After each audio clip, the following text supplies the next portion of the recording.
All right, welcome back, everyone. We're looking at the trainer that you're going to be using for Digital Circuits 1.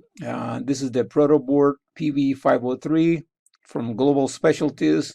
And I wanted to give you just a short tour here on what we're looking at. So you have at the center the breadboard, and this breadboard is pretty ample or big. There's actually three different sections of breadboard. So section 1, section 2, and section 3. So three sections of breadboard.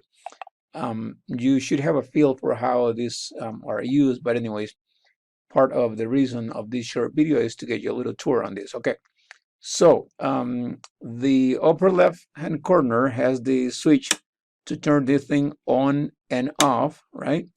So it has to be plugged into 120 volts and then you turn it on. So that's turned on.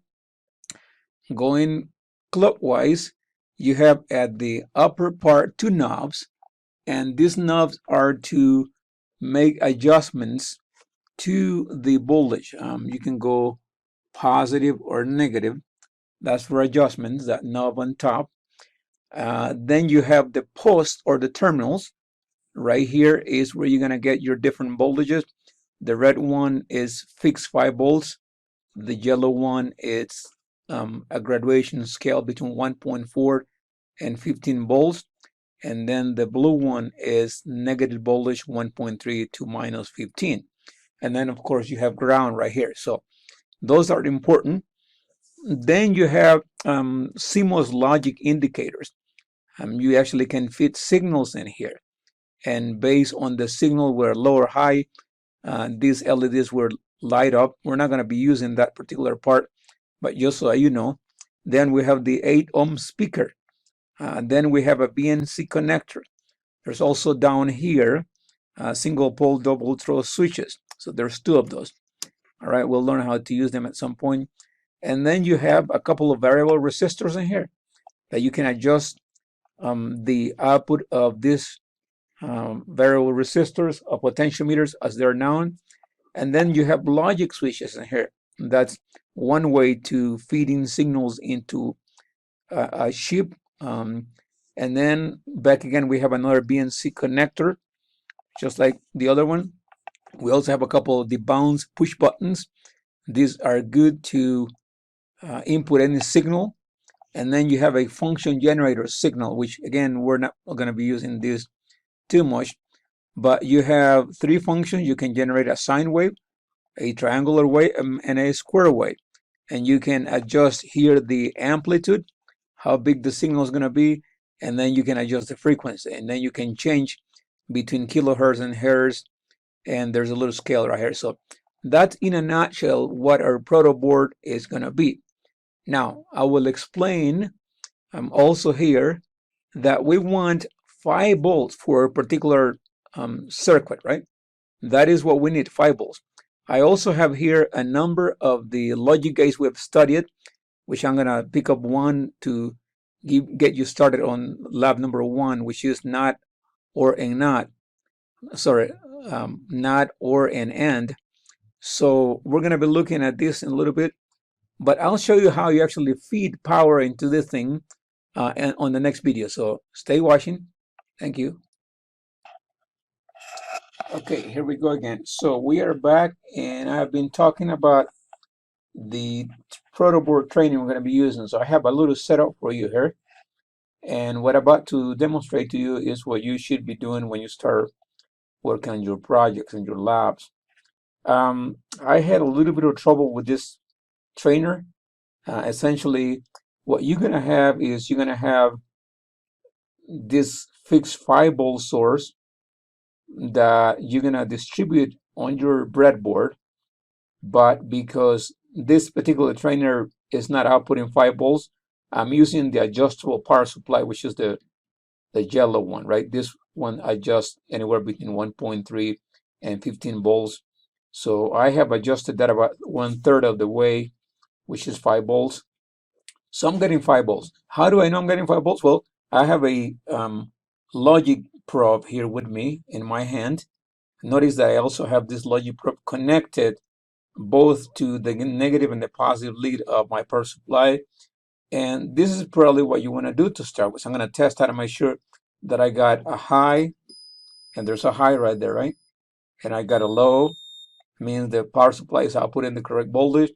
Next, I am going to distribute the voltage so that I can power up my integrated circuits or chips. I have the first one chip here. I don't know if you can see it or not. Maybe that's actually 7404.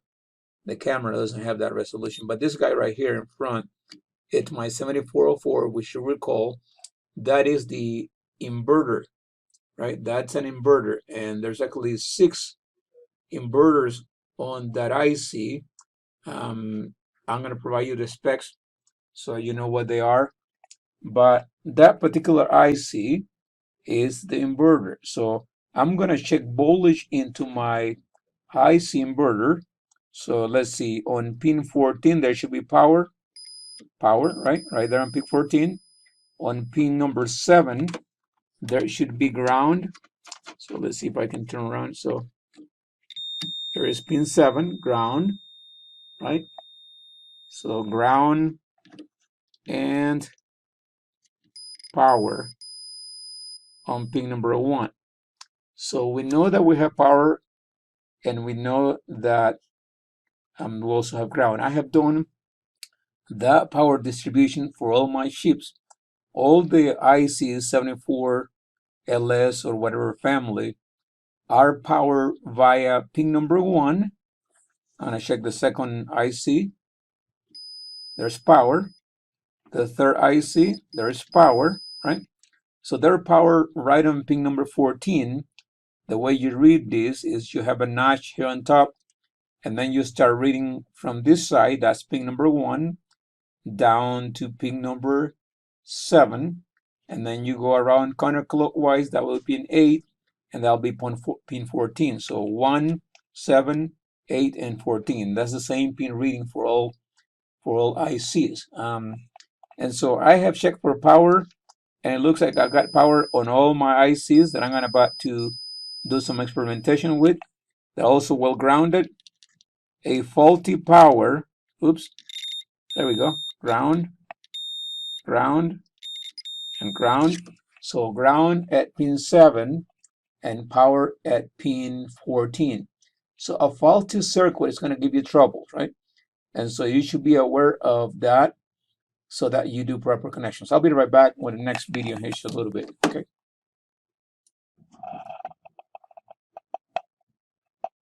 Okay, so I'm giving you a demo to get you started on your Digital One Circuit Lab experimentation.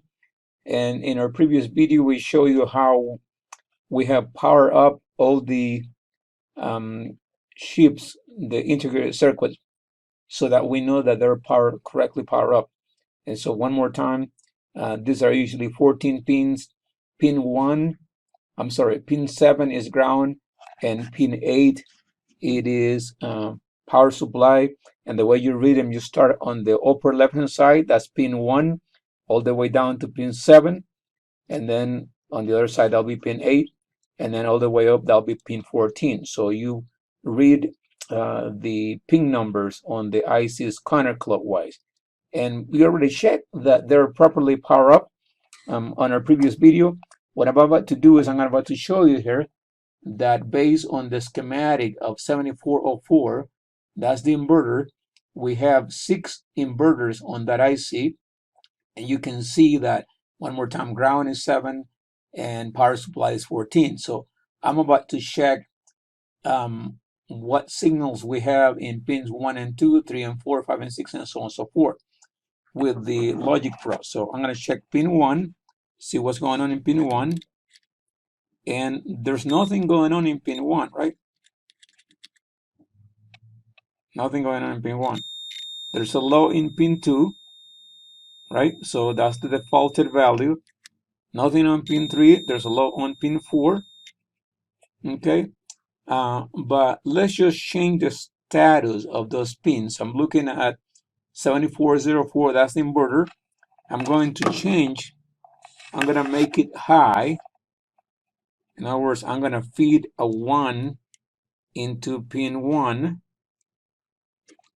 And let's see how that changes. So I have just feed 1 into pin 1, and let's see what happens in pin 2, out of pin 2. There's a low, right? There's a low in pin 2.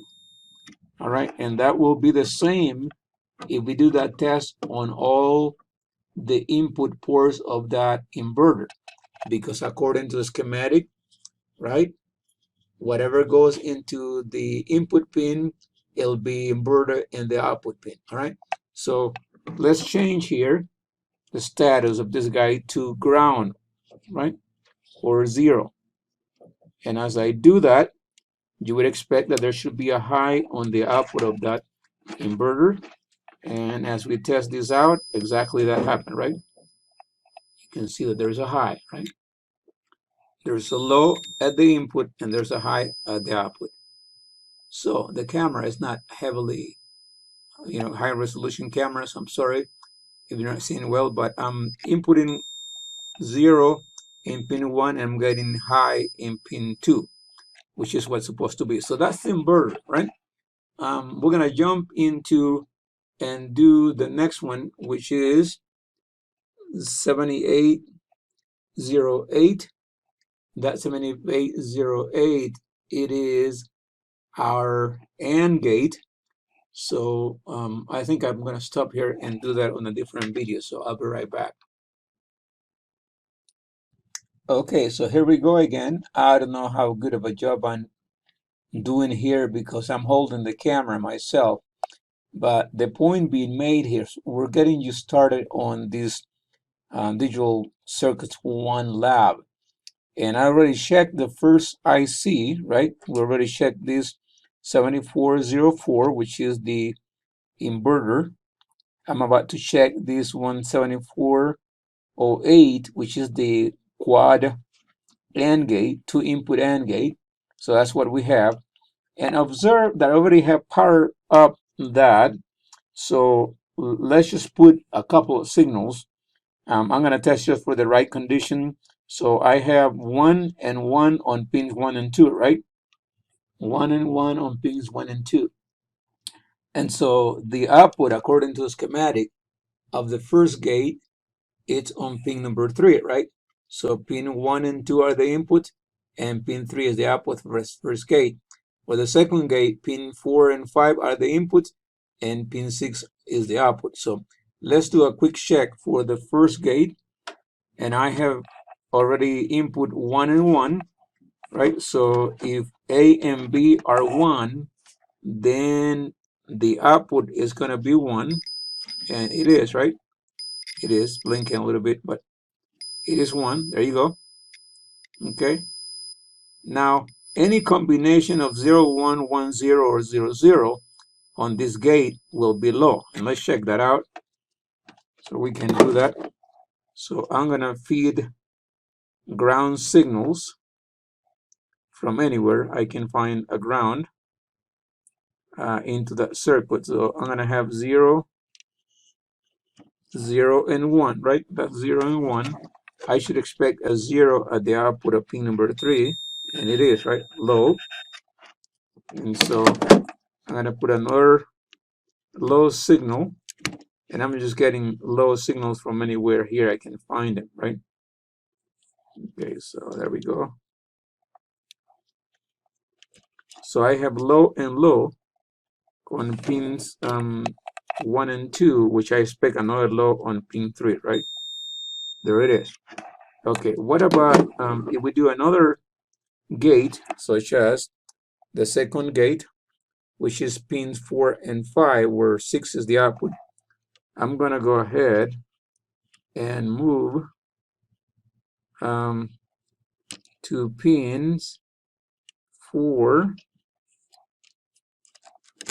and 5 of the AND gate we're dealing with. I'm going to put 2 high signals in there. And you guessed right, if pin 4 and pin 5 are high, then 6 should be high, right? And that's what we're testing right here. So let's see. 6 should be high. There it is. 6 is high. So you're building your truth table as you test out the circuit. I'm going to wrap up what we just said here. Well, we have power up the board. We have connected the ICs. We have power up the ICs themselves with power on pin 14 and pin 7. And that's the case for all of them. We've also done a couple of tests here for you to appreciate. And we've tested the inverter and it works. We've tested the AND gate and it works. So I'm going to be providing you the schematics for all the chips so you know how to work them around. But this demonstration should get you going to complete the first lab. We're going to probably do some other demos in the future for the remaining labs. Okay, thank you for your time. Do well. All right, here we go again. Professor Rodriguez doing a demo for your digital circuits lab. And I have an alternative way here that you actually could connect this system, but whatever works, works. So in our case here, I'm using these logic switches. Observe that we have 8 logic switches here, 1 through 8. And this is the power that you actually can put into those logic switches. They have the position low and high, 0 and 1. And I have input logic switches 1 and 2 to pins 1 and 2 of this OR 32, I'm sorry, 7432 is the one I'm looking at. And that's a quad OR IC, right? Once again, we power up on pins 14 and 7. And then pins 1 and 2 are the input for the first gate. And pin 3 is the output for the first gate. Whereas pin 4 and 5 are the inputs for the second gate. And pin 6 is the output for that gate. So I actually have just done exactly that. And I have wired the logic switches to pin 1 and pin 2 of that OR gate 7432. And I'm going to observe what happens at the output of pin 3. Okay, so because I have low and low, pin 3 should be low, right? I'm gonna high up pin 1, and now I check. Pin 1 is high, pin 2 is low, but pin 3 is high, right? Because that's the way the OR works. So I'm gonna put a high on both pin 1 and pin 2, and there should still be a high on pin 3. I have done exactly the same with pins 4 and 5. There's a low in pin 4. There's a low in pin 5. There should be a low on pin 6. If I switch up any of those, pin 4 or pin 5, I should have a high on pin 6, right? Just like so. So that's an alternative way you can wire this up. But just follow the instructions the best you can. And of course, our assistants and myself will be around to help you. Okay, thank you so much. See you next time.